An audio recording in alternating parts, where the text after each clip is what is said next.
नारद परिव्राजक उपनिषद 9वां अध्याय। नारद जी ने पूछा, हे भगवान, ब्रह्म का स्वरूप कैसा है? कृपा करके बताने का अनुग्रह करे।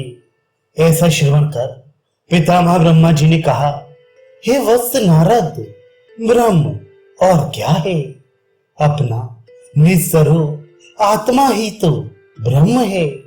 ब्रह्म दूसरा और मैं दूसरा हूं, ऐसा जो भी लोग समझते हैं वे पशुवत हैं, जो स्वभाववश पशु योनि में ही प्रादुर्भूत हुए हैं। उन्हीं का नाम पशु है। उन परम प्रभु परमेश्वर को जो ज्ञानी पुरुष इस तरह सर्वात्मा एवं सर्वरूप में जानता है, वह सदा के लिए मृत्यु के मुख से छूट जाता है। एकमात्र परमात्म सत्ता का सद्ज्ञान ही है जो मोक्ष प्रदान करने में सर्वसमर्थ है। परमात्म विषयक परस्पर चर्चा करने वाले कुछ जिज्ञासु जन कहते हैं कि क्या काल, स्वभाव, निश्चित ही फल प्रदान करने वाला कर्म, आकस्मिक घटना, पांचों महाभूत अथवा जीवात्मा इस जगत का कारण रूप है। इस विषय पर चिंतन करना चाहिए। काल आदि का समूह भी इस नश्वर जगत का कारण नहीं हो सकता, क्योंकि यह चैतन्य आत्मा के आश्रित है।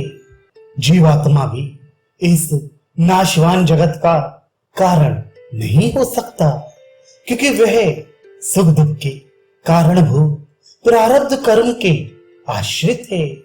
ऐसा विचार करते हुए उन्होंने ध्यान अवस्था में प्रतिष्ठित होकर अपने गुणों से आवृत उन परब्रह्म की स्वरूपभूता अचिंत्य शक्ति का साक्षात्कार किया, जो परब्रह्म अकेले ही काल से लेकर आत्मा तक अर्थात पूर्व में कहे हुए सभी कारणों पर शासन करते हैं।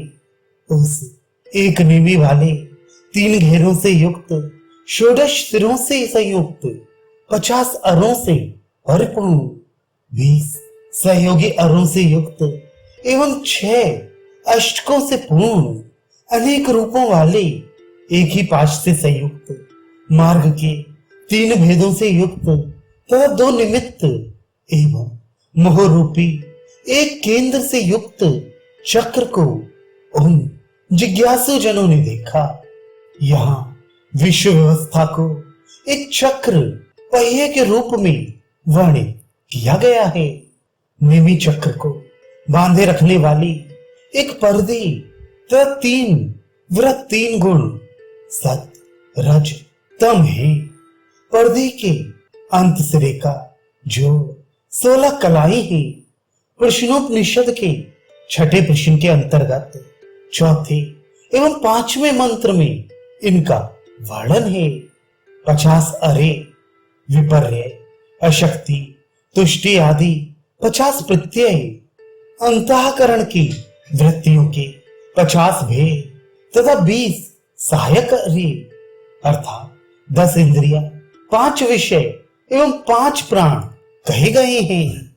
चक्र में अष्टक किसे कहा गया है यह स्पष्ट नहीं है।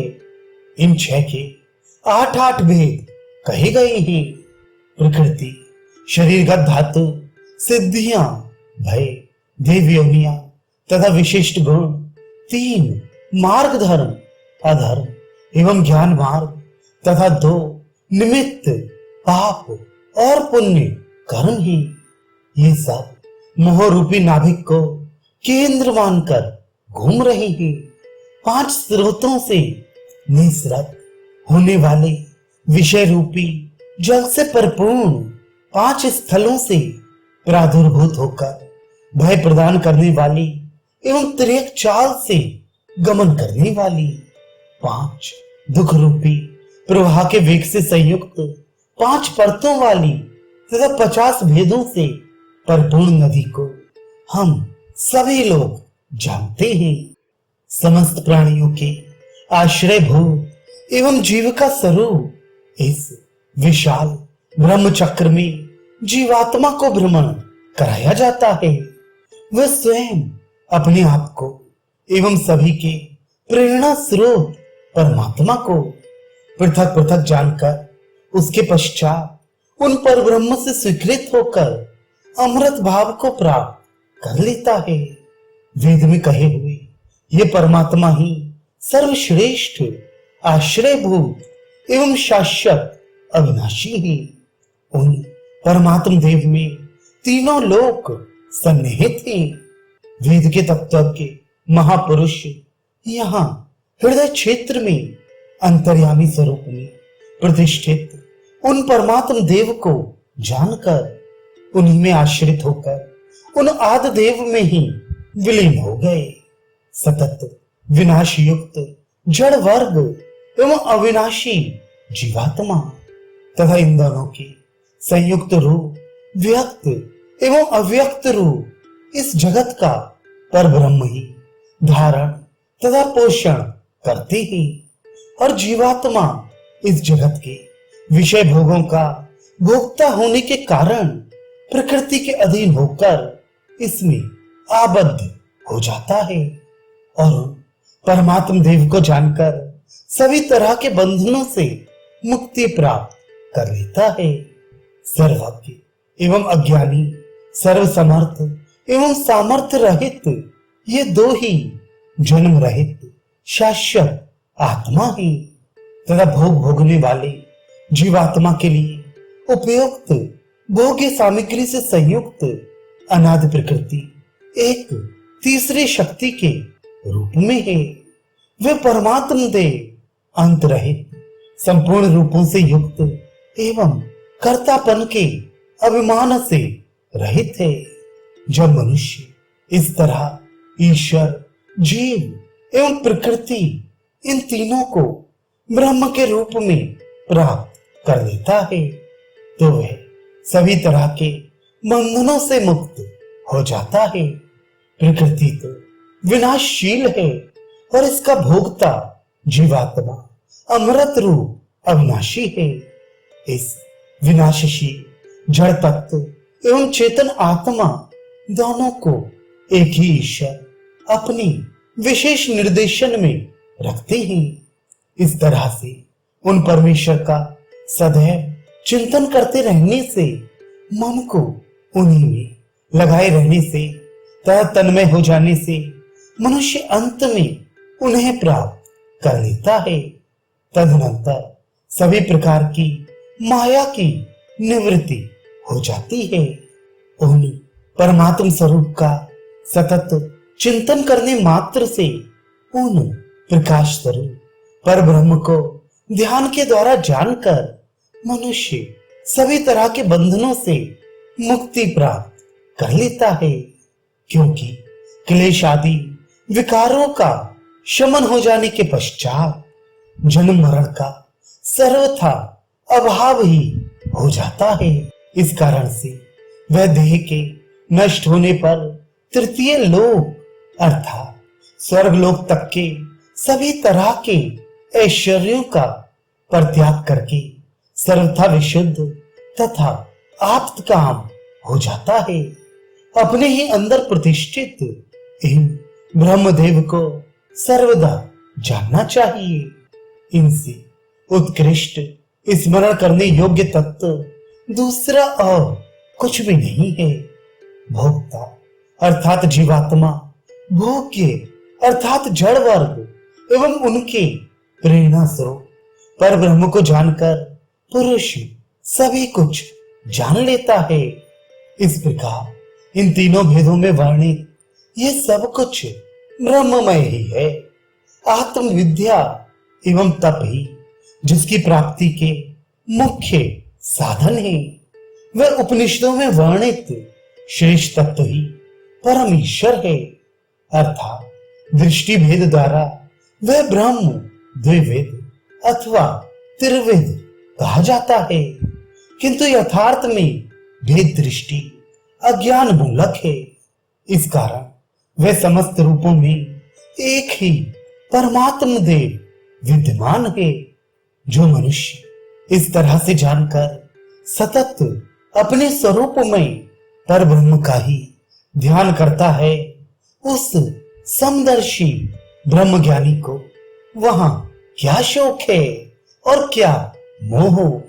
इसलिए भूत, भविष्यत एवं वर्तमान आदि इन तीनों कालों में प्रादुर्भूत होने वाला ये विराट संसार ही अविनाशी ब्रह्ममय है। ये सूक्ष्म, अति सूक्ष्म एवं महान से भी परम महान, अति बृहत पर ब्रह्म इस प्राणी के हृदय रूपी गुहा में विद्यमान है। सबकी सृष्टि एवं सुरक्षा करने वाले परमात्मा की विशेष अनुकंपा से जो पुरुष उस संकल्प विहीन परम ईश्वर का और उसकी महान महिमा का भी अवलोकन कर लेता है, वह सभी प्रकार के दुखों से मुक्त हो जाता है। वह परमेश्वर हाथ पैर आदि से रहित होते हुए भी सभी प्रकार की वस्तुओं को प्राप्त कर लेने वाला है और शीघ्रता पूर्वक यत्र तत्र सर्वत्र गमन करने वाला है। नेत्र विहीन होते हुए भी सभी कुछ देखने में समर्थ है। कानों से रहित होते हुए भी सभी कुछ श्रवण करने में सक्षम है। वह जानकारी प्राप्त होने वाली सभी प्रकार की वस्तुओं को जानता है, किंतु उस महान ईश्वर को जानने वाला कोई भी नहीं है। विद्वान मनुष्य उसे प्राचीन एवं महान पुरुष, पुरुषोत्तम, पुरुष श्रेष्ठ आदि कहते हैं, जो इन नाशवान शरीरों में नित्य एवं देह रहित होकर भी प्रतिष्ठित है। उस सर्वत्र व्याप्त महान परमेश्वर को जान लेने पर धैर्यवान पुरुष कभी शोकाकुल नहीं होता। वह समस्त भूत प्राणियों का धारण पोषण करने वाला है। उस परमेश्वर की अघटित घटना पटी ऐसी शक्ति अचिंत्य है। समस्त शास्त्रों के सिद्धांत रूप से स्वीकृत अर्थ विशेष पर ब्रह्म के रूप में वही जानने योग्य है। परात्पर पर ब्रह्म के रूप में भी वही ज्ञातव्य है एवं सभी के अवसान में अर्थात समस्त विश्व के प्रलय होने पर सबके संहार के रूप में उसी श्रेष्ठ प्रभु को जानना चाहिए। वह कवि जो त्रिकाल को जानने वाला है। पुराण पुरुष सर्वोत्तम एवं पुरुष श्रेष्ठ है। वही सबका परमेश्वर तथा देवों के द्वारा उपासनीय है। आदि, मध्य एवं अंत से परे है। वह कभी विनष्ट नहीं होता। वही शिव, विष्णु एवं कमल से प्रादुर्भूत होने वाले ब्रह्मा रूपी वृक्षों को उत्पन्न करने वाला महान पर्वत है, जो पंचभूतों से युक्त है और 5 इंद्रियों में स्थित रहता है, जिसने अनंत जन्मों के विस्तार की परंपरा अविवर्धित कर रखी है। इस समस्त प्रपंच को उस परमात्मा ने 5 महाभूतों के रूप में प्रादुर्भूत किए हुए अपने ही अंगों द्वारा स्वयं ही फैला रखा है। फिर भी वह स्वयं पंचभूतों से युक्त अंगों से ढका नहीं है। वह पर से परे और महान से भी महान है। वह अपने स्वरूप अनुसार स्वतः स्वरूप है, सनातन एवं कल्याणमय है, जो दुराचार से निवृत्त नहीं हुआ है, जिसकी इंद्रियां शांत रहित अर्थात अपने वश में नहीं है, जो स्थिर चित्त नहीं हुआ है तथा जिसका मन पूर्ण रूपेण शांत नहीं हो सका है। वह इन परमात्म स्वरूप को श्रेष्ठ पवित्र ज्ञान के द्वारा प्राप्त नहीं कर सकता है। वह पूर्ण परमेश्वर न अंतः प्रज्ञ है, न बाह्य प्रज्ञ है। वह न स्थूल है और न ही सूक्ष्म है। वह न ज्ञान स्वरूप है और ना ही वह अज्ञानी है। वह मनुष्य की पकड़ से परे तथा व्यवहार का विषय नहीं है। वह अपने अंदर स्वयं ही विद्यमान है। जो ज्ञानी पुरुष उस अनादि परमेश्वर को इस प्रकार से जानता है, वह मुक्ति को प्राप्त कर लेता है, वह मुक्त हो जाता है।